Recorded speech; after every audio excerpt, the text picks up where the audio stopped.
자신의 딸을 한국 교환학생으로 보냈던 멕시코 여성이 보입니다. 그녀는 한국의 소식을 뉴스로 접하고 너무 놀란 나머지 딸을 만나기 위해 급하게 한국으로 떠났다고 하는데요. 한국에 도착한 여성은 난생 처음 보는 장면들을 보고는 크게 놀라고 말았다고 합니다. 과연 그녀에게 무슨 일이 있던 걸까요? 안녕하세요. 저는 멕시코시티에 사는 마리아 가르시아라고 합니다. 저와 한국과의 인연은 딸을 통해서 이어졌어요. 딸이 현재 교환학생으로 한국에서 공부를 하고 있거든요. 처음 딸이 한국으로 유학 가겠다고 했을 때 저는 정말 기뻤답니다. 요즘 멕시코에서도 한국 드라마가 큰 인기를 끌고 있어요. 게다가 딸이 한국에 간다고 해서 알아보니 거리도 깨끗하고 치안도 좋고 제가 알기로는 여자 혼자서도 밤늦게 다닐 수 있을 정도라고 하더군요. 처음에는 전쟁 중인 국가라 걱정이 되기는 했는데 아실지 모르겠지만 저는 멕시코만큼 위험한 나라는 없다고 생각했어요. 그랬기에 딸의 선택이 기특하기만 했죠. 적어도 한국에서는 길거리에서 총성이 울려 퍼지지는 않으니까요. 하지만 얼마 전 오랜 친구 후안으로부터 온 갑작스러운 연락으로 인해 저는 처음으로 제 선택을 후회하게 되었습니다. 마리아, 뉴스 봤어? 그가 보내준 기사를 읽는 순간 심장이 철렁하고 주저앉으면서 심장이 멎어버리는 듯 했어요. 왜냐하면 기사의 내용은 한국에서 계엄령이 선포되었다는 것이었거든요. 순간 제 머릿속을 스쳐 지나간 건 1968년 틀라텔롤코 광장의 그날이었습니다. 제 아버지는 그날의 시위에 참여했다가 군인들의 무자비한 공격으로 다리를 잃으셨고 할아버지는 그날 돌아가셨다고 해요. 이 일은 저희 가족에게도 큰 상처를 남겼을 뿐만 아니라 멕시코 사람들의 가슴에 여전히 충격으로 남아 있습니다. 제가 직접 겪지는 않았지만 한쪽 다리가 없는 아버지를 보며 자랐기에 어릴 적부터 제 머릿속에는 시위를 하면 저렇게 되는구나 라는 생각이 있었죠. 떨리는 손으로 딸의 번호를 눌렀습니다. 몇 번이나 걸었는데도 받지 않더라고요. 다시 걸고 또 걸었습니다. 시간이 갈수록 불안은 커져만 갔고 딸의 연락은 오후 4시가 되어서야 왔어요. 엄마, 전화했었네요? 왜 이렇게 많이 했어요? 무슨 일이라도 있는 거예요? 딸의 목소리를 듣자마자 안심이 돼서 그런지 눈물이 왈칵 나더라고요. 저는 애써 눈물을 참으며 말했습니다. 이사벨 괜찮은 거니? 무슨 일 없어? 너 지금 어디야? 다급한 제 목소리와 달리 이사벨은 너무나 평온했습니다. 엄마, 저 지금 학교 가야 해서 바빠요. 나중에 통화해요. 그 말을 듣고 거의 기절할 뻔했어요. 얘가 지금 무슨 말을 하는 건지. 놀란 마음에 이사벨에게 큰 소리를 치고 말았습니다. 계엄령이 선포된 나라에서 무슨 학교야? 너 제정신이니? 집안에서 절대 나가지 말고 사람들 모인 데는 발도 붙이지 마. 이때까지만 해도 이사벨이 분위기 파악을 못하고 있는 줄 알았는데 이사벨의 대답을 들은 저는 순간 할 말을 잃었습니다. 엄마, 그거 벌써 해제됐어요. 처음에는 이 말을 이해할 수 없었어요. 이사벨이 뭘 잘못 알고 있나 보다 했죠. 그런데 온라인 뉴스를 검색해보니 정말 그랬더군요. 대통령이 계엄령을 선포했다가 몇 시간 만에 해제했다는 내용이 화면 가득 펼쳐져 있었어요. 어떻게 이런 일이 가능할까요? 하루도 아닌 몇 시간 만에 계엄령이 해제되다니 CNN과 BBC 같은 세계적인 방송사들도 이 소식을 전하고 있었지만 저는 여전히 불안했습니다. 언론이 심하게 통제된 멕시코에서는 절대 언론을 믿지 않거든요. 그래서 이사벨은 걱정하지 말라고 했지만 제 마음은 너무 불안해서 계속 컴퓨터 앞에 앉아 뉴스를 새로 고침하고만 있었어요. 그러다 또 다른 충격적인 소식을 접하고 말았습니다. 한국에서 대규모 시위가 시작되었다는 소식이 전해졌거든요. 전 세계 각국에서는 한국 여행을 자제하라는 권고문까지 발표하고 있어요. 이제는 너무 불안해서 자리에 가만히 앉아있지도 못하겠더라고요. 멕시코에서 시위에 참여하는 건 잡아가라고 손목을 내어놓고 있는 거나 마찬가지입니다. 시위만 일어나면 최소 한두 명은 목숨을 잃죠. 감옥에 가는 건 별일도 아니고요. 그래서 제게 있어 시위는 절대 발을 붙여서는 안 되는 곳이었습니다. 옆으로 지나가기만 해도 시위에 동참한 사람으로 찍혀 잡혀가기도 하니 이사벨도 충분히 연루될 수 있을 거라 생각했습니다. 호기심 많은 이사벨이 시위 장소에 가까이 갔다 큰일을 당하면 어떡해요. 결국 저는 한국행을 결정했습니다. 모두가 말렸죠. 지금 제정신이야? 지금 한국이 어떤 때인지 몰라서 이래? 이사벨한테 들어오라고 해야지. 왜 네가 간다는 거야? 이사벨이 온다고 하면 좋겠지만 대체 무슨 자신감인지 이사벨은 한국은 정말 안전하다며 절대 멕시코로 돌아오지 않으려 했습니다. 그래서 직접 데려와야겠다 생각했던 거죠. 저는 바로 비행기 표를 예매했고 짐을 꾸렸어요. 딸이 위험에 빠졌는데 엄마가 어떻게 가만히 있을 수 있겠어요. 한국으로 가는 직항 비행기도 없고 한 번을 경유해서 꼬박 하루를 가야 하는 여정이었지만 피곤한 것도 있고 비행기에서 내리자마자 빠르게 공항을 벗어나려 했습니다. 그런데 제가 도착한 인천공항은 예상을 완전히 벗어난 모습이었어요. 계엄령이 선포된 나라라고는 도저히 믿을 수 없을 만큼 평화로운 모습을 하고 있었거든요. 공항에서 서울로 가는 길에도 사람들은 평소처럼 움직이고 있었고 지하철은 사람들로 붐볐습니다. 어떤 이들은 여유롭게 커피를 들고 전화를 하고 있었고 주변을 경계하는 사람도 없었죠. 사이렌 소리를 울리며 다니는 경찰도 없고 위험해 보이는 인물 한 명 없었어요. 무장한 경찰이나 군인 또한 없었고요. 딸을 만난 순간 제가 얼마나 호들갑을 떨었는지 몰라요. 하지만 딸은 오히려 대체 왜 온 거냐며 어리둥절해 했어요. 갑자기 오신다고 해서 놀랐어요. 한국 간다는 말만 남기고 연락이 안 되면 어떡해요? 왜 오신 거예요? 설마 위험해서 오신 건 아니죠? 제가 그렇다고 대답하자 딸은 미소를 띠며 저를 학교 근처로 데려갔습니다. 얘가 아직도 정신을 못 차리고 해맑기만 하길래 속이 터질 것 같았죠. 그런데 딸의 학교 주변은 생동감이 넘쳤습니다. 학생들은 삼삼오오 무리를 지어 웃고 있었고 카페마다 노트북을 펼쳐놓고 공부하는 학생들이 넘쳐났습니다. 모두의 얼굴에 생기가 넘치더라고요. 그리고 처음으로 딸의 한국 친구들도 만나봤습니다. 이 학생들만 보면 이 나라에 계엄령이 선포됐다는 건 전혀 모르겠더라고요. 저는 너무 평범하게 생활하는 딸의 친구들을 보면서 한국 대학생들은 정치에 큰 관심이 없나 보다라고 생각했습니다. 다행이라고 생각했죠. 아무래도 시위에 학생들이 참여하는 건 위험한 일이니까요. 그런데 저녁이 되자 시간을 확인하던 딸의 친구들이 급하게 짐을 챙기기 시작했습니다. 급한 약속이라도 있나 싶어 물어봤는데 저희 시위하러 가요 라고 대답하더라고요. 너무 담담하게 말해서 순간 영화를 보러 가는 줄 알았습니다. 저는 학생들이 이런 일에는 전혀 관심이 없는 줄 알았는데 시위를 간다고 해서 당황했죠. 멕시코에서 학생이 시위를 한다? 겁을 상실했다며 집에서 등짝을 맞을 겁니다. 멕시코에서는 시위라는 말만 들어도 공포에 질리거든요. 저는 걱정되는 마음에 이렇게 말했어요. 그런 곳에 학생들이 가는 건 너무 위험해요. 시위는 어른들이 할 일이지 학생들이 나설 때가 아니라고요. 제 말에 딸의 친구들은 서로를 쳐다봤고 이내 진지한 표정을 지었습니다. 그중 한 아이가 이렇게 말하더군요. 어머님, 나라를 위해 목소리를 내는데 나이가 무슨 상관인가요? 그 말에 더욱 다급해졌어요. 군인들과 경찰이 있을 텐데 거기서 무슨 일이 일어날지 몰라요. 그런 위험을 감수하기에 학생들은 너무 어려요. 그때 한 학생이 조용히 말을 꺼냈습니다. 어머님, 1980년 5월 18일 한국에서는 민주화 운동이 시작됐어요. 학생들이 앞장선 운동이었고 그 사건에서 희생된 분들 덕분에 지금의 한국이 있다고 말할 수 있죠.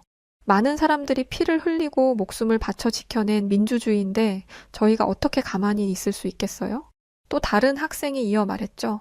민주주의는 그냥 주어지는 게 아니라는 걸 우리 모두가 알고 있어요. 우리 부모님 세대가 이렇게 힘들게 만들어온 민주주의를 우리가 지켜내지 못한다면 우리는 역사 앞에 부끄러운 세대가 될 거예요. 이번에 벌어진 일은 민주주의에서 벗어난 일이고 우리는 반드시 그걸 바로잡을 거예요. 진지한 눈빛으로 말하는 학생들을 보며 제 마음이 흔들렸어요. 그래도 위험할 텐데 학생들의 뜻이 이렇게 완고한데 멕시코에서 온 제가 무슨 근거로 말릴 수 있겠어요. 몸 조심하라며 보내주려고 하는데 갑자기 옆에 있던 제 딸도 짐을 챙기기 시작했습니다. 이사벨, 너 뭐 하니? 제 질문에 이사벨은 자기도 시위를 가겠다고 하더라고요. 경악을 금치 못했죠. 솔직히 남의 나라잖아요. 남의 나라 시위에 이사벨이 갈 이유가 뭐가 있겠어요. 이사벨, 너 미쳤니? 절대 안 돼. 하지만 이사벨은 제 말을 들을 생각이 없어 보였습니다. 대신 이렇게 대답했죠. 엄마, 저는 정치학을 공부하는 사람이에요. 이런 민주적인 모습을 직접 보고 배울 기회가 얼마나 있겠어요? 멕시코를 이런 나라로 만들려면 이번 시위를 직접 보고 배워야 해요. 여기 학생들은 민주주의가 뭔지 알아요. 그걸 지키기 위해 무엇을 해야 하는지도 알고 있고요. 이사벨의 말에는 힘이 실려 있었어요. 어린 시절부터 독립적이었던 아이였지만 이렇게 강한 의지를 보이는 건 처음이었죠. 결국 저는 한숨을 내쉬며 고개를 끄덕였습니다. 말릴 수 없다는 걸 알았으니까요. 대신 그럼 나도 같이 가야겠다라고 말했죠. 무서웠지만 딸을 홀로 보내는 것보다야 이게 나았습니다. 무슨 일이 생기면 제가 보호해 줄 수도 있는 것이니까요. 이사벨과 친구들을 따라간 국회 앞에는 무려 100만 명의 시민들이 모여 있었습니다. 그 규모의 억소리가 나더라고요. 저는 멀찍이 서서 두려움에 떨며 그 광경을 지켜보았죠. 여기서 무슨 일이 나면 이건 끔찍한 학살이 될 테니까요. 손에 땀이 났고 얼마나 긴장했는지 속이 울렁거렸습니다. 고개를 둘러보니 그곳에는 교복 차림의 여고생들까지 있었어요. 저 어린 학생들이 이렇게 위험천만한 곳에 오다니 제가 그 학생들의 부모도 아닌데 발을 동동 구르게 되더군요. 학생들 옆으로는 정장을 입은 회사원들도 있었고 어린 손주를 데려온 나이 지긋한 어르신도 있었습니다. 저는 모두의 안녕을 빌면서도 이렇게 생각했어요. 곧 시작될 거야. 저는 뒷걸음질 치며 중얼거렸습니다. 멕시코에서 경찰과 군인들이 시민들을 제압하기 위해 총구를 들이밀고 최루탄을 던졌던 모습이 떠올랐거든요. 한국의 평화로워 보이는 지금이 폭풍 전의 고요처럼 느껴졌습니다. 그때 아까 봤던 교복 입은 학생 한 명이 보였습니다. 앳된 얼굴로 친구와 웃으며 대화하고 있는데 저 아이들은 위험이 다가오는 줄도 모르는구나 라는 생각을 하면서 눈을 질끈 감았습니다. 건장한 체격의 경찰들이 시위대를 바라보며 서 있었거든요. 저는 저 어린 학생들이 희생양이 되는 걸 보고 싶지 않았습니다. 그래서 이사벨의 손을 꼭 잡으며 마지막으로 이야기했어요. 우리 이만 돌아가자. 금방 최루탄을 쏘고 진압이 시작될 거야. 너도 그런 모습을 보지 않았니? 그러자 이사벨은 제게 이렇게 말했습니다. 엄마, 그런 야만의 시대는 이미 끝났어요. 이사벨이 말을 마치자 갑자기 어디선가 음악이 울려 퍼졌습니다. 시위할 때 과격한 음악을 트는 경우도 있으니 그런 거라고 생각했죠. 멕시코에서는 시위할 때 격렬한 음악으로 분위기를 고조시키곤 했거든요. 그런데 광장을 가득 메운 건 신나는 케이팝이었어요. 이게 무슨 어리둥절한 제 표정을 본 딸이 웃으며 말했어요. 엄마, 이게 바로 한국식 시위예요. 사람들은 휴대폰 불빛을 흔들며 노래를 따라 부르기 시작했어요. 젊은이들은 춤까지 추기 시작했고 어르신들도 박자에 맞춰 어깨를 들썩였죠. 제가 있는 이곳이 시위장이 아닌 마치 거대한 콘서트장 같았습니다. 저기 봐요, 엄마. 딸이 가리킨 곳에는 형형색색의 응원봉을 든 사람들이 있었어요. 한국은 촛불 집회라는 걸 한다는데 저건 촛불 집회가 아니라 다양한 색의 불빛을 내는 무언가였습니다. 그리고 모양도 제각각이었어요. 시위를 하기 위해서 갑작스럽게 저런 걸 만들어서 구매했을 리는 없고 대체 저게 무엇인가 싶었죠. 제가 흥미롭게 사람들의 손에 들린 걸 보고 있자 딸은 그게 케이팝 가수들의 팬들이 가수를 응원하기 위해 사용하는 응원봉이라고 했습니다. 실제 콘서트장에 가서 저걸 흔든다고 하더라고요. 색도 다양하고 배터리도 오래가고 무엇보다 밝아서 시위장에서 쓰기 딱 좋다며 많은 어린 학생들이 응원봉을 가지고 거리로 나온 것이었어요. 보통 케이팝은 어린 친구들이 좋아한다고 하는데 응원봉이 많이 보이면 보일수록 어린 친구들이 많이 참여했다는 걸 알 수 있었죠. 사람들은 모두가 입을 모아 노래를 부르고 있었는데 아무래도 다양한 세대가 모여 있다 보니 젊은 친구들이 좋아하는 노래를 연세가 있는 분들은 따라 부르지 못하고 있는 경우가 있었습니다. 그런데 어떤 노래의 전주가 시작되자 사람들이 환호성을 지르더니 모두가 입을 모아 함께 노래를 부르기 시작했어요. 대체 무슨 노래이길래 전 세대를 통합한 건가 싶어 물어봤더니 소녀시대라는 아이돌 가수의 다시 만난 세계라는 노래라고 하더라고요. 이 노래가 나오자 어떤 이들은 춤을 추고 어떤 이들은 노래를 부르고 있었습니다. 그런데 한 가지 의문이 들었어요. 아무리 그래도 이건 시위잖아요. 정치색을 띠고 있는 정치는 본래 무거운 주제인데 이렇게 신나게 노래를 부르기만 한다면 정치적인 국민의 뜻이 제대로 전달되지 못할 거라고 생각했습니다. 그런데 시위에 참여한 사람들이 부르는 이 노래에는 분명한 의미가 있었어요. 이 노래에는 언제까지라도 함께하는 거야 라는 가사가 있어요.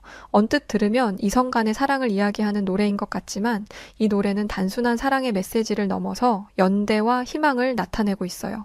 시위 현장에 있는 사람들이 서로의 진실된 마음과 용기를 확인하고 정의를 위해 함께 싸우겠다고 다짐하는 마음을 노래로 표현하는 거죠. 저는 지금까지 케이팝이 애들 장난인 줄로만 알고 있었습니다. 그저 유행에 따라서 신나는 멜로디만 붙였을 뿐이라고 생각했죠. 한국어를 모르니까요. 그런데 직접 한국 노래의 가사에 담긴 내용을 보니 제가 너무 짧은 생각을 하고 있었다는 걸 깨달았습니다. 대체 어떤 나라에서 이런 게 가능할까요? 시위하는 사람들이 시위하는 장소에서 웃고 춤추고 노래를 하다니 멕시코 얘기를 굳이 꺼내지 않아도 세계의 그 어떤 나라에서도 찾을 수 없는 모습일 겁니다. 당장 미국만 해도 시위할 때 화염병을 던지고 난리도 아니잖아요. 제가 뉴스에서 보고 직접 목격한 시위는 분노와 폭력, 두려움으로 가득 차 있었습니다. 내 이웃을 끌어내리고 서로에게 온갖 욕설을 주고받는 그런 모습이었죠. 하지만 한국의 시위대는 서로를 응원하고 서로에게 용기를 불어넣어주고 있었어요. 제가 이런 모습을 보며 생각에 잠기자 이사벨이 이렇게 말했습니다. 이게 내가 원하는 거예요, 엄마. 평화롭게 목소리를 내는 것, 폭력 없이도 변화를 만들어낼 수 있다는 걸 보여주는 거죠. 시위대가 있는 광장은 점점 더 화려해졌습니다. 응원봉의 불빛이 밤하늘의 별처럼 반짝였고 사람들의 웃음소리가 음악과 어우러졌죠. 얼마 지나지 않아 저는 이게 시위라는 것도 있고 거대한 공연에 참여한 사람처럼 함께 몸을 흔들고 있었습니다. 이제야 한국의 민주주의 수준을 알겠더라고요. 한국에 오기 전 한 뉴스의 앵커가 한국의 민주주의는 우리가 수십 년 동안 지켜봐 왔던 선진적인 민주주의다 라고 말하는 것을 들었었는데 그때는 이게 무슨 의미인지도 몰랐고 솔직히 귀에 들리지도 않았습니다. 그런데 직접 보니 그 앵커의 말이 완전히 이해가 되더라고요. 그런데 여전히 눈치가 보이는 존재가 있었습니다. 바로 경찰이었죠. 멕시코에서 경찰은 두려운 존재입니다. 그래서 항상 경찰의 눈치를 보면서 살아요. 멕시코의 부패 문제는 심각하거든요. 경찰 조직 내 부패는 전 세계가 알고 있는 부분입니다. 심지어 멕시코의 마약 카르텔과 손을 잡고 있어서 카르텔이 정치권을 주무르기도 해요. 언론인에 대한 위협도 심각해서 언론 자유 지수가 낮고요. 여러 언론이 카르텔과 경찰의 부패에 관해 다뤘다가 살해가 된 사례도 아주 많습니다. 이건 뉴스를 찾아보시면 수도 없이 찾아보실 수 있을 거예요. 제게 경찰은 이런 의미였습니다. 국민들을 억압하고 통제하는 존재들이요. 그건 다른 나라 경찰들에게도 마찬가지였어요. 그래서 시위대 근처를 지키고 있는 한국 경찰들의 눈치를 볼 수밖에 없었던 것이었습니다. 제가 흘긋거리면서 경찰들 눈치를 보자 이사벨은 제 팔을 툭툭 건드리더니 이렇게 말했어요. 엄마, 한국 경찰들은 절대 사람들을 해치지 않을 거예요. 걱정하지 마세요. 저는 여전히 걱정스러운 얼굴로 이사벨에게 말했죠. 이사벨 아무리 그래도 경찰이잖니? 언제 돌변할지 몰라. 그렇지 않고서야 여기에 있을 리가 없잖아. 제 나름대로 논리적인 말이었습니다. 시민들이 시위를 하는데 경찰들이 있는 이유는 시위를 해산시키려는 의도밖에 없으니까요. 그런데 이사벨은 그게 아니라는 듯 고개를 젓더니 이렇게 말했어요. 아니에요, 엄마. 경찰들은 시민들의 안전을 지키기 위해 나와 있는 거예요. 저는 제 귀가 잘못된 줄 알았습니다. 시민의 안전을 위해서?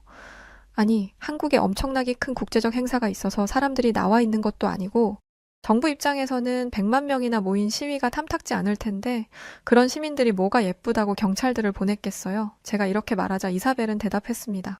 멕시코 사람이라면 그렇게 생각하는 게 당연해요.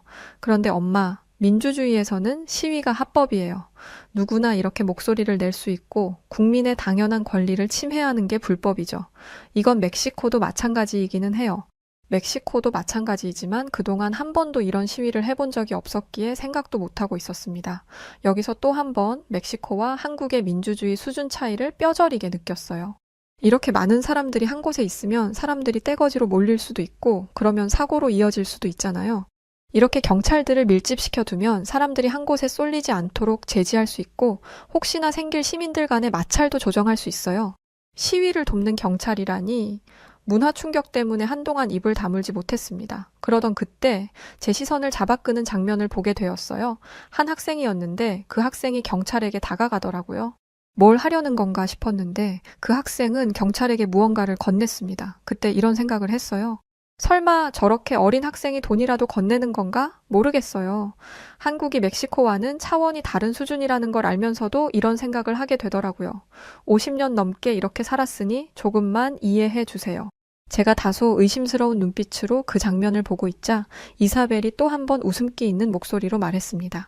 저건 핫팩이라는 거예요. 그러면서 제 손에 무언가를 쥐어주는데 뭔가 따끈따끈한 게 손에 닿더라고요. 이사벨이 손이라도 잡은 건가 싶어서 봤는데 네모난 무언가가 열기를 내고 있었습니다. 뜯어서 흔들기만 하면 발열이 되는 건데 한국에서는 겨울에 이걸 꼭 가지고 다녀요. 어떤 분이 춥다고 시위대 사람들 사이를 다니며 핫팩을 나눠주고 계셨어요. 제가 정신없이 주변을 살펴보는 사이에 누군가 핫팩이라는 걸 사람들에게 주고 있었던 거죠. 그런데 그 핫팩은 시위대에게만 전해진 것이었어요. 그리고 한 학생이 그 핫팩을 경찰에게 건넨 것이었죠. 경찰은 정자세를 하고 있었는데 어쩔 줄 몰라 했습니다. 그런데 가만히 보니 경찰의 코에 콧물이 달랑달랑 매달려 있었어요. 계속 기침도 하고 감기에 걸린 게 분명했죠. 학생은 그 경찰의 몸 상태가 좋지 않다는 걸 보고 있었나 봐요. 그래서 자기도 추울 텐데 핫팩을 경찰에게 전해준 것이었습니다. 경찰이 우물쭈물하고 있자 그의 옆에 있던 동료가 팔로 경찰을 툭툭 치더니 고갯짓을 했습니다. 어서 받으라는 표시였죠. 그러자 경찰은 손을 뻗어 학생이 준 핫팩을 손으로 쥐었고 학생은 빙긋 웃으며 고개를 숙이고 돌아갔어요. 저는 제가 꿈을 꾸는 것 같았습니다. 이건 영화나 드라마에서도 본 적 없는 모습이에요. 그리고 너무나 따뜻한 모습에 가슴이 뭉클해지기까지 했습니다. 앳되어 보이는 얼굴의 경찰이었는데 저기 있는 사람이 제 자식이라고 생각하니 핫팩을 전해준 어린 학생이 더 기특하게 보였습니다. 그런데 핫팩을 쥐고 있어도 너무 춥더라고요. 한국인들은 추위에 익숙하다 보니 옷도 두껍게 입었지만 저는 이렇게 추울 줄 모르고 얇은 겉옷만 입었거든요. 그리고 멕시코는 날씨가 더운지라 12월에도 낮에는 24도까지 올라갑니다. 그래서 추위에 약해요. 코가 빨개지고 몸이 오들오들 떨리자 이사벨이 주변 카페로 가자고 하더군요. 저는 이사벨을 따라 시위 장소 근처에 있는 카페로 들어갔습니다. 카페는 인산인해를 이루고 있었어요. 시위에 참여한 사람들이 음료를 마시느라 카페에 가득했거든요. 그런데 저는 그곳에서 굉장히 실망하게 되었습니다. 커피를 주문하는데 결제를 안 하길래 커피를 받으면서 결제를 하는 특이한 시스템이라 생각하고 있었어요. 그런데 커피를 받은 손님이 결제는커녕 커피를 받자마자 도망치듯 서둘러 나가더라고요. 역시나 방금 전까지만 해도 따뜻한 모습에 감격한 찰나였는데 이렇게 비양심적인 모습을 보니 실망감이 컸습니다. 원래 착하기만 한 사람이 갑자기 안 좋은 모습을 보여주면 확 실망감이 들잖아요. 역시 시위만 일어나면 어디든 이렇게 되는구나. 멕시코가 딱 이랬거든요. 시위가 시작되면 가게는 약탈당하고 거리는 아수라장이 되고 가게의 창문을 부수지만 않을 뿐이지 한국도 마찬가지라고 생각했습니다. 저는 한숨을 쉬며 이사벨에게 말했습니다. 이사벨, 이 사람들도 결국 똑같구나. 무질서하고 이기적이야. 그래, 100만 명이나 되는 사람 중 이런 사람이 없을 리 없지. 아니, 아마 대부분이 저런 사람일 거야. 이렇게 말하자 이사벨은 깜짝 놀라며 손을 휘저었습니다. 엄마, 문 앞에 보이는 저 종이 보이세요? 저 종이에는 시위에 참여하지 못해 죄송한 마음으로 100잔의 커피를 미리 결제해 두었습니다. 와서 원하시는 음료를 받아가세요. 라고 적혀 있어요. 무슨 소리인지 쉽게 이해가 안 되더라고요. 그러니까 시위에 참석하고 싶지만 그러지 못하는 것에 미안함을 가진 사람들이 있다는 거예요. 그래서 시위에 직접 오지 못하는 대신 시위에 참석하는 사람들이 조금이라도 편하고 따뜻하길 바라는 마음으로 커피를 결제해 둔 거죠. 순간 머리를 한 대 맞은 것 같았어요. 제가 본 건 약탈이 아니었습니다. 서로를 위한 배려였어요. 하지만 걱정스러운 마음도 들더라고요. 이런 걸 악용하는 사람도 분명 있을 테니까요. 여전히 의심이 가득한 제게 이사벨이 말했습니다. 엄마, 한국인들은 서로를 향한 믿음이 있어요. 물론 나쁜 마음을 가진 사람이 있을 수도 있겠죠. 그런 사람들은 어디에나 있으니까요. 그런데 적어도 제가 만난 한국인들은 호의를 소중하게 여겨요. 커피를 결제해둔 사람도 그런 믿음이 있었을 거예요. 이 말을 들으면서 다시 한번 카페 안을 봤는데 사람들은 질서 있게 자신의 차례에 맞춰 커피를 받아가고 있었습니다. 그 누구도 서두르거나 욕심내지 않았어요. 저는 카페를 나서기 전 카운터에 가서 50잔의 커피를 결제했습니다. 한국인도 아닌 외국인이 50잔을 계산한다기에 직원은 의심스러운 표정을 지었습니다. 그런데 이사벨이 이런저런 설명을 하자 감사하다고 말하며 50잔 결제를 도와주었어요. 제가 남의 나라에 와서 그것도 남의 나라 시위대가 먹을 커피를 결제하다니 누가 보면 웃을 만한 얘기죠. 하지만 저는 제가 보고 있는 수많은 사람들에게 진심으로 존경하는 마음이 들었고 한 사람의 인간으로서 크나큰 영감과 감동을 받았습니다. 엄마, 정말 멋있어요. 엄마의 딸이라는 게 자랑스러워요. 이사벨이 이렇게 말해주니 뛸 듯이 기뻤습니다. 카페에서 나오니 노랫소리는 조금 작아져 있었어요. 사람들도 많이 해산했는지 드문드문 빈자리가 보였죠. 끝까지 유혈 사태 없이 평화로운 시위를 했다는 점에서 감탄하고 있던 그때 저를 또 한 번 놀라게 하는 장면을 보고 말았습니다. 제 바로 옆에 있는 사람들이 떼를 지어 웅성거리길래 뭘 하는 건가 싶었는데 다른 걸 하는 것도 아니고 쓰레기를 정리하고 있더라고요. 설마 하고 옆을 봤는데 시위대가 있던 자리에는 쓰레기 하나 없이 깨끗했습니다. 멕시코였다면 이미 온통 쓰레기와 깨진 유리 조각으로 도로는 아수라장이 되어 있었을 거예요. 하지만 한국은 시위가 없었던 것처럼 깨끗했죠. 심지어 사람들의 손에는 봉투가 담긴 쓰레기가 들려 있었습니다. 그리고 쓰레기통을 찾아 헤매는 것처럼 행동했어요. 한국인들의 시민의식에 헛웃음만 나올 따름이더라고요. 나라에 항의를 하고자 한다면 어떻게 해서든지 불만을 드러내야 하고 그러기 위해서라면 거친 방법은 당연하다고 생각했었는데 한국을 보고는 제 모든 생각이 싹 사라졌습니다. 딸과 함께 집으로 돌아가는 길, 저는 이사벨에게 이렇게 말했어요. 이사벨, 엄마가 아무것도 모르고 한국을 오해했던 것 같아. 모두들 한국이 위험하다고 했지만 엄마가 실제로 본 한국은 그 어떤 나라보다도 평화로웠어. 한국 여행을 자제하라고 하는 나라는 단 한 번도 한국을 경험해보지 못한 사람들일 거야. 계엄령이 선포됐다는 걸 듣고 정말 많이 걱정했지만 실제로 본 것은 질서정연한 시위 현장과 서로를 배려하는 시민들이었습니다. 저는 이사벨이 한국에서 공부하고 싶어 했던 이유와 굳이 시위 현장에 가고 싶어 했던 이유를 진심을 다해 공감했어요. 그리고 멕시코로 가면 이 이야기들을 전해주겠다고 다짐했죠. 한국 같은 나라도 있다고 우리도 희망을 갖자고 말이죠. 한국을 모델로 삼아 열심히 노력하다 보면 우리 멕시코도 언젠가는 이렇게 될 수 있을 거라고 믿어요. 멕시코에도 진짜 민주주의가 오기를, 시민들이 한국인들과 같은 시민의식을 가질 수 있기를 간절히 바랍니다. 그리고 제 딸 이사벨이 한국에서 많은 것을 배워 멕시코에서 큰 일을 하는 사람이 되었으면 좋겠네요. 지금까지 긴 이야기를 들어주셔서 감사합니다. 안녕히 계세요. 여기 두 사람이 회사 사무실 한복판에 대치한 상태로 서 있습니다. 한 명은 키 190은 넘어 보이는 멕시코 남성이고 그의 반대편에 서 있는 남자는 그보다는 작은 키의 아시아 남성인데요. 그들을 둘러싼 이들은 어찌할 바를 모르고 있습니다. 오늘 들려드릴 사연은 이 모든 사건을 지켜본 멕시코 남성에게로부터 온 편지입니다. 그는 자신의 회사에서 벌어진 이 싸움을 보며 굉장한 부끄러움을 느꼈다고 하는데요. 같은 멕시코인마저 부끄럽게 만든 이 사건의 전말을 들려드리도록 하겠습니다. 안녕하세요. 저는 멕시코 몬테레이에 살고 있는 아담 크루스라고 합니다. 저는 다국적 기업의 평범한 회사원으로 지내고 있는데요. 최근 다른 나라의 기업들과의 교류가 활발해지면서 해외 주재원들이 저희 회사로 들어오고 있습니다. 그중 한 국가가 바로 한국이었어요. 처음에는 한국이라는 나라가 굉장히 생소하게 느껴져서 왜 굳이 많은 아시아 국가와 교류를 하는지 이해가 되지 않았습니다. 저는 회사에서 힘 있는 목소리를 낼 만큼의 직책은 아니었거든요. 하지만 그럴 만한 이유가 있을 거라고 생각하며 한국에서 파견 나온 한국 주재원이 지낼 곳 등을 준비하고 있었습니다. 저와 제 동기 호세가 함께 한국 주재원의 거처와 자동차, 의전 등을 맡았어요. 솔직히 다른 나라에서 오는 주재원들은 이렇게까지 대우해주지 않습니다. 하지만 한국 주재원은 달랐어요.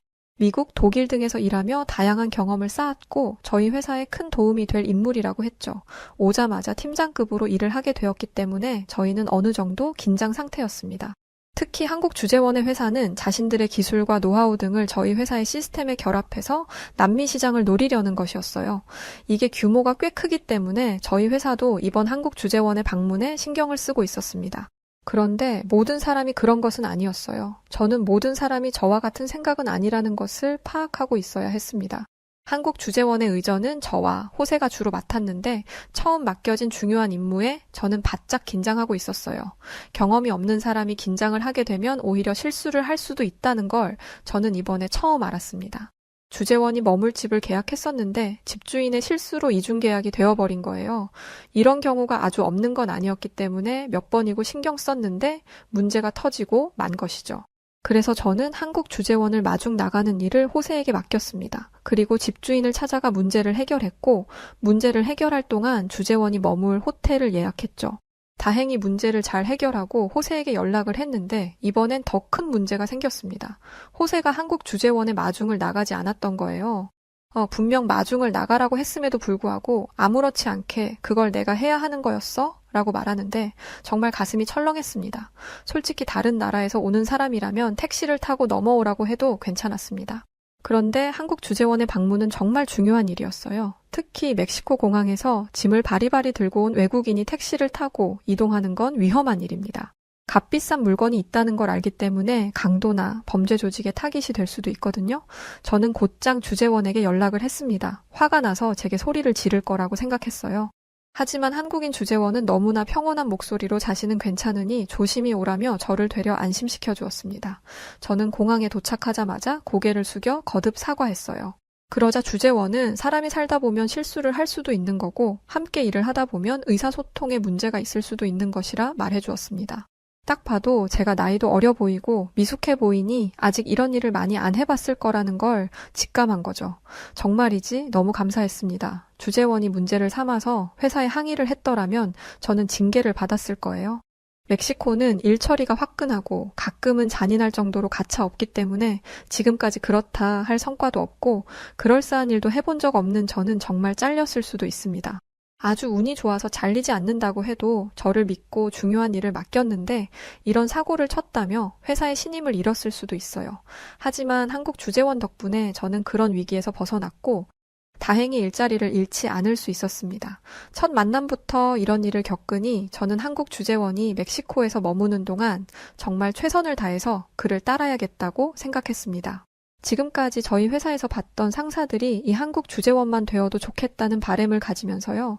저는 현재 주재원이 머물 사택에 문제가 생겼고 일주일 정도 호텔에서 지내야 할 것 같다고 말했습니다. 한국 주재원은 크게 신경 쓰지 않는다고 말했고 주재원을 호텔에 데려다 준 뒤 호세에게 전화를 걸었습니다. 속이 부글부글 끓었지만 겨우 화를 삭히고 호세에게 물었습니다.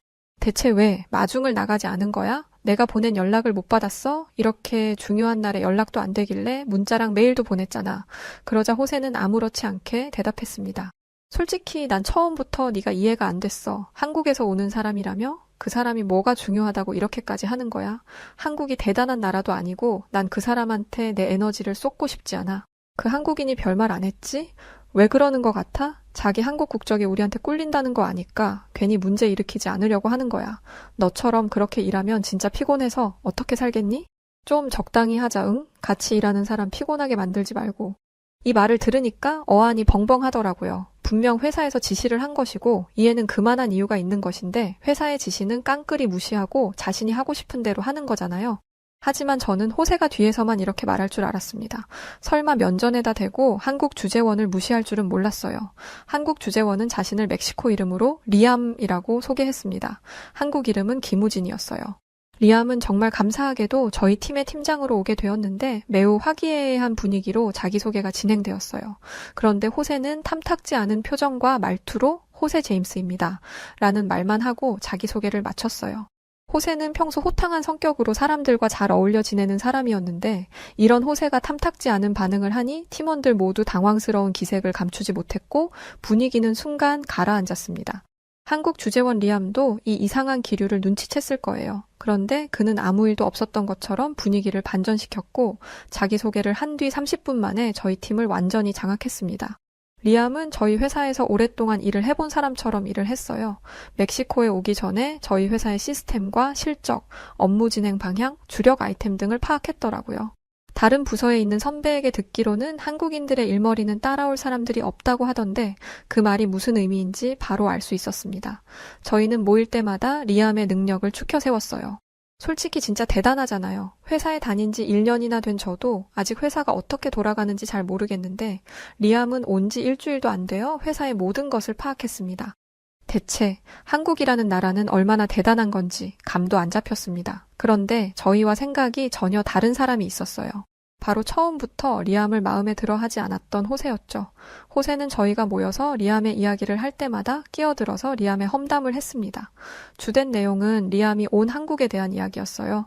리암이 일을 잘한다는 이야기를 하면 호세는 리암이 온 나라는 한국인데 사실 한국은 워낙에 가난하고 못 살아서 어릴 때부터 일을 해야 한다며 험담하기 시작했고 이에 그치지 않고 호세는 그 나라는 아주 못 살고 사람들을 착취하는 걸 당연하게 생각하기 때문에 사람들이 일을 잘하게 하기 위해서 별의 별짓을 한다라며 한국 주재원인 리암도 아마 어릴 때 그런 걸 겪어서 일을 좀 잘하는 것처럼 보이는 그런 사람일 거야 라고 했습니다. 그리고 본인이 그런 방식으로 일을 배웠기 때문에 언젠가는 본색을 드러내서 우리한테도 똑같은 짓을 할 거야 라며 북한의 김정은처럼 독재하려고 할 거라며 열변을 토했습니다. 전 해외 소식 이런 건 관심이 없었어서 북한이라는 나라가 한국이었다는 걸 처음 알았어요. 찾아보니 웬 독재자 한 명이 나라를 다스린다고 하더라고요. 그런데 호세가 놓친 것이 하나 있었습니다. 북한과 한국은 다른 국가란 거죠. 한국과 북한은 같은 민족이었지만 전쟁으로 인해 분단되었고 현재도 전쟁 중인 나라이더라고요.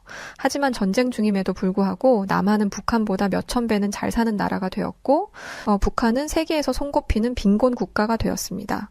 저는 리암이 남한에서 왔다는 것을 확신했지만 호세는 아니었습니다. 호세는 자꾸만 리암이 북한에서 왔고 언젠가는 자신들도 북한 사람들처럼 노동력을 착취당하고 더 나아가서는 이 회사가 북한처럼 망해버리고 말 거라는 말도 안 되는 이야기까지 했습니다.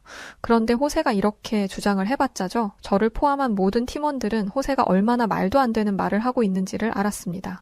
그래서 반응도 안 하고 호세가 무슨 말을 하면 무시했어요. 그런데 한 가지 참을 수 없었던 건 호세가 리암이 지시한 일을 하지 않는다는 것이었습니다. 저런 근본 없는 나라에서 온 인간의 말을 따를 수는 없다면서요. 그리고 자신이 업무를 하지 않으면 언젠가는 그 난폭함을 드러내고 말 것이라고 말했습니다. 자신은 그 모습을 이끌어내서 진짜 모습을 회사에 폭로하고 이 회사를 올바른 길로 이끌 거라고 말했어요. 호세는 몰랐겠지만 리암은 이 사실을 모두 알고 있었습니다. 다른 직원들이 호세의 행동을 공론화해서 다시는 저런 짓을 하지 못하게 하라고 건의했지만 리암은 그러지 않았어요. 그러면서 이렇게 말했죠. 진정한 리더는 자신의 힘으로 되는 것이 아닙니다. 누군가가 세워줄 때 진정한 리더가 되는 것이죠. 저는 이 말에 큰 감명을 받았습니다. 리암은 호세를 다른 곳으로 좌천시키거나 강력한 조치로 회사를 그만두게 할 수도 있었어요. 하지만 그러지 않고 호세가 자신의 행동을 돌아보기를 바랬습니다. 그러면서 한국인들이 자신의 팀과 조직을 어떻게 대하는지를 알려주었어요. 한국은 뒤처지는 사람들을 꼬리 자르듯 자르지 않는다고 합니다. 모두가 자신의 역할에 충실할 수 있도록 끌어주고 그 능력을 개발하게 한다고 하죠. 미국의 대표적인 다국적 기업인 구글은 직원에게 아무런 언질 없이 출근 당일에 해고를 통보한다고 합니다. 그리고 최근 저희 회사에서는 암에 걸린 직원을 한 번에 잘라버린 일도 있었어요. 하지만 한국에서는 결코 그런 일이 일어날 수 없다고 합니다. 회사는 이익을 추구해야 하지만 돈이 사람보다 귀할 수는 없다는 리암의 말에 모든 팀원들은 감동을 받았습니다.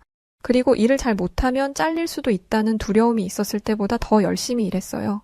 저는 호세가 이 정도 되면 정신을 차릴 줄 알았는데 호세는 여전히 정신을 못 차렸습니다. 그러던 어느 날 호세의 선 넘는 행동이 극에 달한 사건이 벌어지고 말았어요. 리암이 미팅을 마치고 집으로 돌아가는 길, 택시를 타고 가던 중 무장강도를 만났다고 합니다. 제가 살고 있는 몬테레이는 멕시코 제3의 도시로 그만큼 치안이 괜찮은 곳이지만 다른 지역에 비해 치안이 괜찮을 뿐 경찰과 카르텔이 대치하는 모습을 종종 볼 수 있을 정도로 치안이 좋지는 않은 곳이에요. 하지만 저희 회사가 있는 곳은 도심이기도 하고 버스나 지하철 같은 대중교통만 타지 않으면 꽤 안전한 곳입니다. 그래서 평소에는 택시를 타고 다녀요. 택시를 타고 다니면 안전하거든요. 그런데 강도의 습격을 당하다니 운이 없어도 굉장히 없는 거죠. 그나마 다행인 건 외국인인 덕에 몸은 다치지 않았던 것입니다. 하지만 무장 강도의 습격을 당하는 과정에서 차와 차가 부딪혀 병원에 입원하게 되었습니다. 이 소식이 알려지자 회사에서는 난리가 났어요. 이런 일이 일어났으니 리암이 한국으로 돌아갈 수도 있을 거라고 생각했습니다. 이 일이 알려지자 팀원들은 걱정이 한가득이었어요. 딱 한 사람, 호세만 제외하고 말이죠. 호세는 리암이 입원을 한 것을 두고 엄살이라고 표현했습니다. 한국은 그러니까 호세의 말을 빌리자면 북한에서는 더한 일도 많을 텐데 이런 일을 가지고 입원을 하냐면서요. 이런 일이 한두 번도 아닐 텐데 겨우 이런 일을 가지고 입원을 하는 건 회사에 시위를 하는 것이라고 했습니다. 아니면 회사의 보상금을 받기 위해서일 거라고 이야기했죠. 사람이 사고를 당해서 입원해 누워있는데 이런 반응이라니 저는 리암이 이 이야기를 듣지 않기를 간절히 바랬습니다. 리암이 사고를 당한 후 얼마 되지 않아 한국에서 파견된 직원이 멕시코로 들어왔습니다. 리암의 상태를 파악하고 리암의 공백을 채우기 위해서였죠. 한국에서 파견된 직원인 해리는 멕시코의 치안이 이 정도일 줄은 몰랐다며 한국에서는 이런 일이 절대 없었을 것이라고 말했습니다. 파견 온 한국인 직원은 멕시코 이름으로 해리였고 한국 이름은 이수영이었습니다. 해리 씨는 이런 치안이라면 저희 회사에서 안전을 보장했어야 했다고 했죠. 저희는 몬테레이가 다른 지역에 비해 안전하다는 생각에 리암의 안전에 크게 주의를 기울이지 않은 것이 사실입니다. 그래서 치안이 어느 정도인지를 강조하지 않은 것도 사실이에요. 처음에 몇 번 강조하고 나중에는 별로 크게 주의를 주지 않았죠. 따라서 한국에서 온 해리의 문제 제기에 수긍할 수밖에 없었습니다. 그런데 호세는 달랐습니다. 되려 한국인 직원에게 화를 냈어요. 멕시코가 한국보다 치안이 안 좋다는 건 들어본 적도 없다며 말이 되는 소리를 하라며 언성을 높였습니다. 한국처럼 후진국인 나라가 멕시코보다 낫다니 지금 그걸 믿으라는 소리냐며 요즘 같은 세상에 인터넷에 치면 다 나와요 라면서 큰 소리쳤죠. 한국 직원은 대체 어디서 그런 이야기를 들었는지 모르겠지만 인터넷을 쳐봐야 하는 건 호세 당신인 것 같다고 말한 뒤 한국의 치안이 멕시코보다 낫다는 것은 숨길 수 없는 사실이라고 했습니다. 그리고는 이 상황에 대한 책임을 져야 할 것이라며 자리를 떠났죠. 저희 회사에서는 이번에 일어난 문제에 대해 한국 회사에 설명하기 위해서 인원을 꾸렸어요. 저희 회사에서는 한시가 급했습니다. 이 일 때문에 한국 회사가 저희 회사에 대한 투자를 거둔다면 피해가 막심할 테니까요.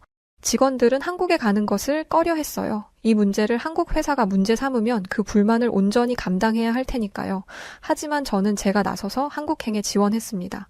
리암이 처음 멕시코에 왔을 때 리암의 의전을 맡았던 사람이 저였으니까요.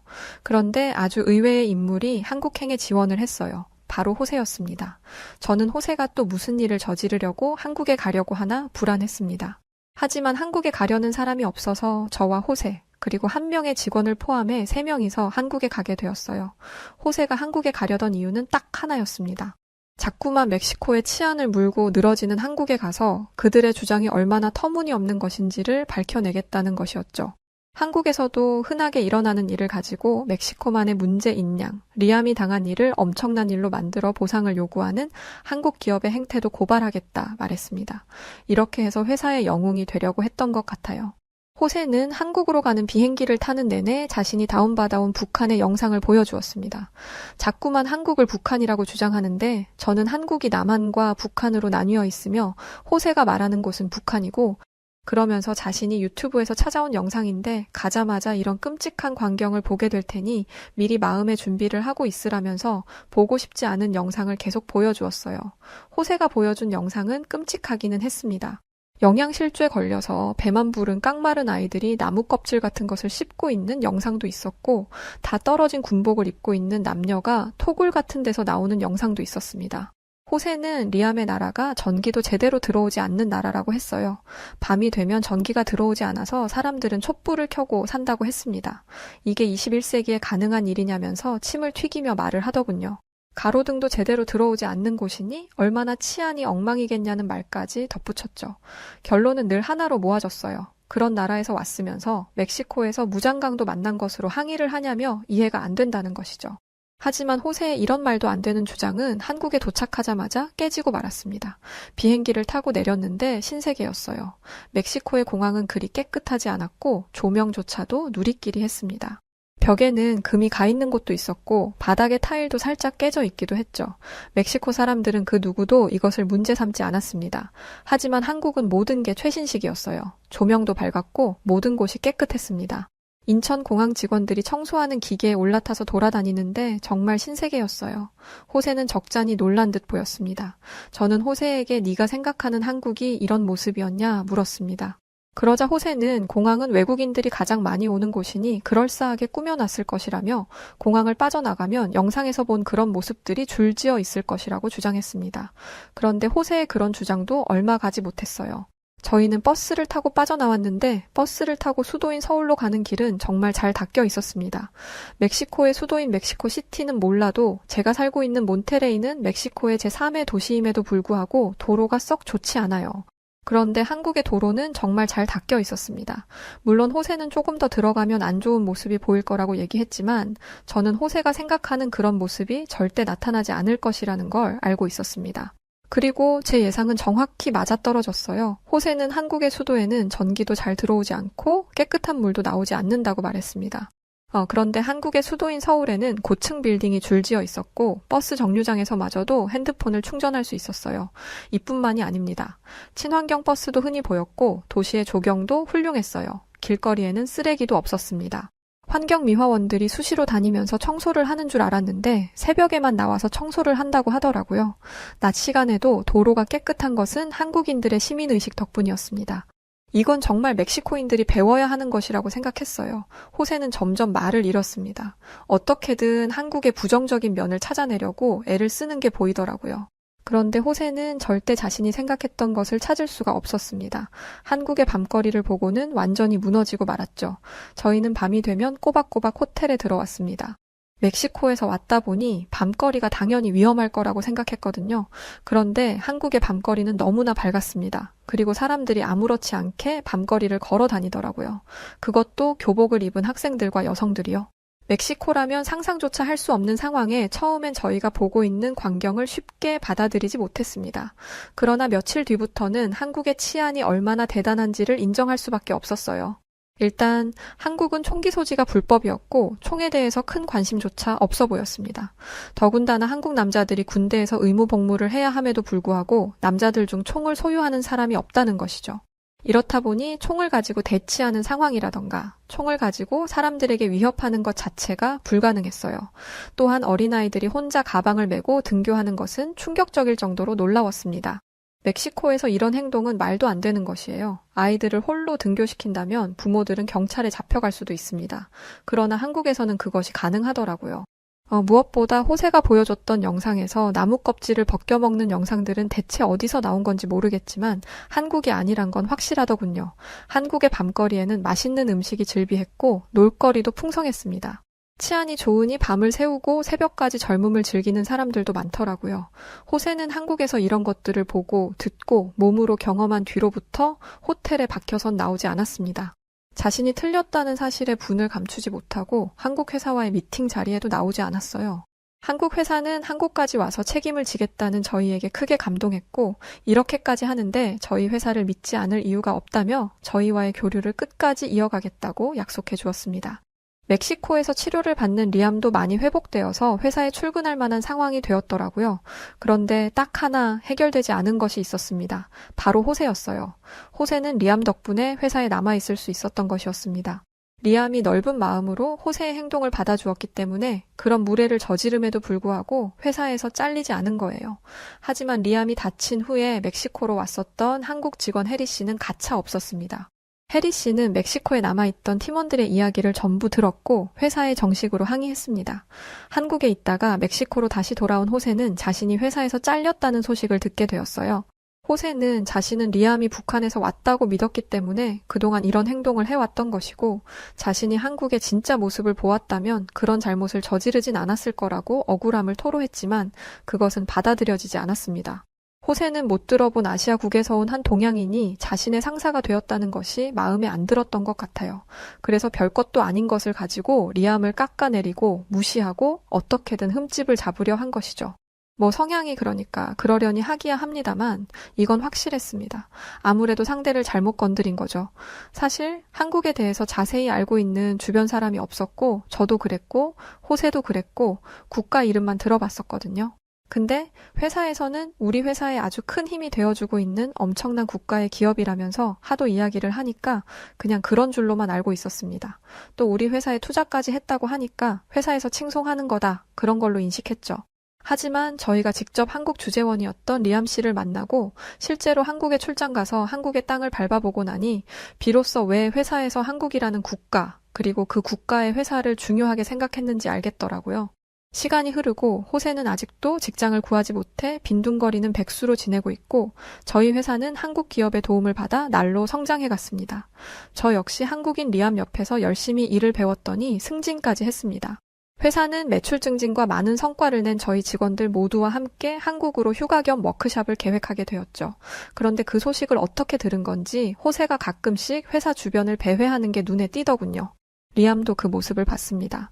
리암은 회사에 있을 때는 기회를 주었겠지만 자신의 잘못으로 회사에서 쫓겨난 완전한 타인이라면 스스로 본인의 삶을 책임져야 호세 본인 스스로에게도 도움이 될 거라고 말하면서 눈길조차 주지 않았습니다. 언제나 친절하고 착하기만 했던 리암을 봤었는데 와 정말 공과사가 딱 부러지는 훌륭한 마인드를 가졌다는 생각이 들면서 소름까지 돋더군요. 한국이라는 나라와 한국을 이끌어온 사람들을 보면서 정말 느끼는 게 많았던 시간이었습니다. 네, 오늘 사연은 여기까지인데요. 정말 한국을 아직 잘 모르는 해외 사람들이 많구나 하는 생각이 들었습니다. 하긴 생각해보면 저도 멕시코라는 나라 유튜브로 영상을 본 적도 없고 잘 모르긴 하니까요. 자, 그럼 오늘 사연 어떻게 들으셨나요? 오늘 사연이 재미있으셨다면 구독과 좋아요, 알림 설정 부탁드리고요. 지금까지 해외 다양한 사연들을 읽어드리는 여우튜브 송은지였습니다. 더 좋은 영상으로 찾아뵐 것을 약속드리면서 끝까지 시청해주신 구독자분들 모두 감사드립니다. 고맙습니다.